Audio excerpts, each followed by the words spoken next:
tujuan-tujuan yang didakwa dan hakikat yang sebenar. Okey, dia ada dakwaan tapi ada hakikat dia. Sebab tu kita tak boleh terlalu naif hanya melihat dakwaan dia. Oh, dia orang niat baik ustaz, dia orang tujuan baik, objektif baik. Okey. But look at what they actually doing. Kan, jangan hanya tengok claims. Look at the reality also. Okey. Ini saya next slide. Saya bawa lagu John Lennon. Okay. Tajuknya Racun di Salut Madu. Bukan John Lennon punya lagu bukan Racun di Salut Madu. Ini tajuk slide ni. Racun di Salut Madu, namun hakikatnya jelas bagi yang tahu. Okay. Lagu ni bertajuk Imagine oleh John Lennon. John Lennon ni salah seorang poster boy gerakan New Age lah pada zaman tu.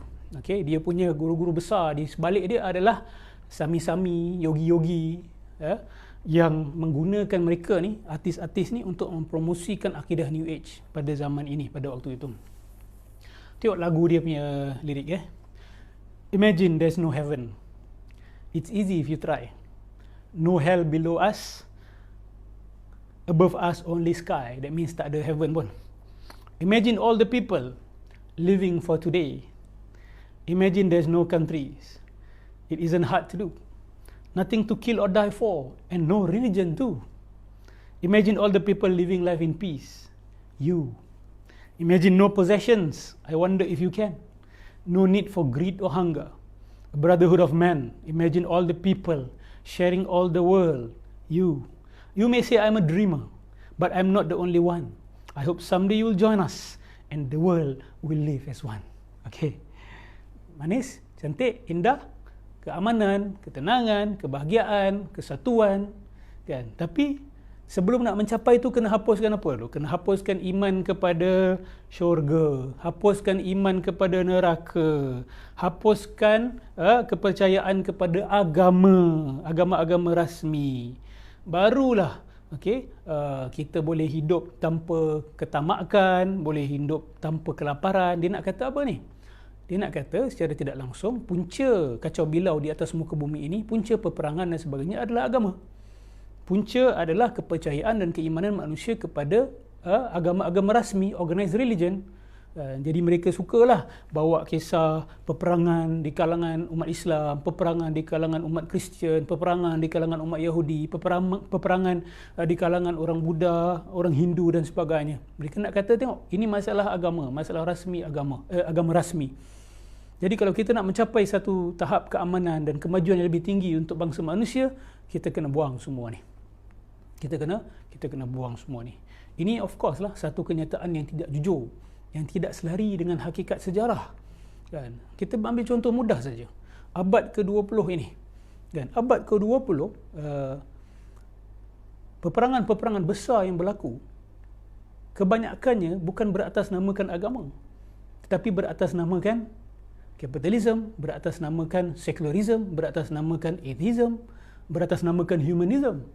Agama diguna sebagai tempelan saja. Dia punya main force yang drive it. Contoh Perang Dunia Pertama, Perang Dunia yang Kedua, memang ada elemen agama, memang ada orang agama yang sokong. Tetapi asas perjuangan itu adalah bukan disebabkan oleh agama-agama rasmi. Kalau kita lihat kepada Hitler contohnya. Hitler ni dia ada pegangan keagamaan dia, tapi pegangan keagamaan dia adalah pegangan ini sebenarnya. Pegangan kita kata paganism sebenarnya, syirik. Dia siap ada temple dia sendiri, ada patung-patung dia sendiri. Dan dia nak balik kepada era paganism sebelum Christianity masuk ke Germany. Dia nak balik kepada macam tadilah, macam golongan kejawen, abangan, dia nak balik sebelum kedatangan Islam. Jadi Hitler and the gang pun sama juga, dia nak balik kepada tradisi Jerman sebelum kedatangan Christianity, iaitu yang membawa kepada kesyirikan dan sebagainya. Agama Kristian memang menyeru pada tauhid, tapi dia orang tersesat dalam status Nabi Isa itu. Tapi selain itu, dia orang sangat dekat dengan kita umat Islam. Tapi dia orang tak nak, Hitler tak nak ni. So dia nak bawa paganism. Dia nak bawa akidah-akidah New Age ni sebenarnya kalau kita baca, dan dia memang kuat hubungan dia rapat dengan tukang-tukang sihir. Ini semua fakta sejarah. Cuma dia tak adalah satu yang dah diketahui umum. Tapi kalau dikaji, ada banyak kajian-kajian baru yang telah keluar tentang hakikat Nazism ni. Apa yang drive? Nazism ni bukan organized religion. Yang bawa ni bukan Islam, Christianity, Judaism, Hindu, tidak. Dia bawa oleh paganism ni sebenarnya. Paganism yang menolak agama-agama tauhid. Jadi dakwaan ini adalah kita boleh cakap sebagai satu fitnah lah. Sebagai satu fitnah. Dan dulu peperangan berlaku di kalangan orang agama sebab memang orang dulu beragama. Jadi bila manusia bergaduh, mestilah manusia yang beragama bergaduh. Kalau didakwa bahawa kerana agama manusia bergaduh, lebih baik manusia bergaduh kerana agama daripada manusia bergaduh kerana dunia. Daripada bergaduh tentang wang ringgit, daripada bergaduh tentang perempuan, daripada bergaduh tentang minyak. Lebih baik bergaduh tentang keimanan. Sebab apa? Paling tidak dua-dua mendakwa bahawa dia ada kebenaran. Jadi dia bergaduh pasal kebenaran. Lagi mulia daripada orang yang bergaduh pasal minyak, lagi mulia daripada orang yang bergaduh pasal nak cari emas, lagi mulia daripada orang yang bergaduh pasal perempuan. Jadi manusia ni sepanjang sejarah dia ada pergaduhan. Benda ni tak boleh nak elak. Kan? Kalau bawa New Age pun, New Age sesama sendiri pun bergasak. Okay? Dan ada gerakan New Age yang sampai bawa kepada kematian orang dan sebagainya. Kalau nak keluarkan, boleh keluarkan. It's just in the nature of man. Violence is a part of man.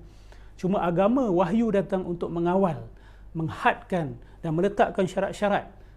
Sebab violence ini is needed also bila kita diserang, bila kita dizalimi, kan. Tapi dia orang ni seolah-olah macam ini apa? Ini naivety, ini idealist, kan mereka ni. Dia pun kata, kau akan kata aku dreamer. Memang dreamer. This is a dream. Ini adalah satu mimpi palsu, okay, yang tidak akan tercapai. Yang disalut dengan bahasa-bahasa yang indah. Okay, next slide.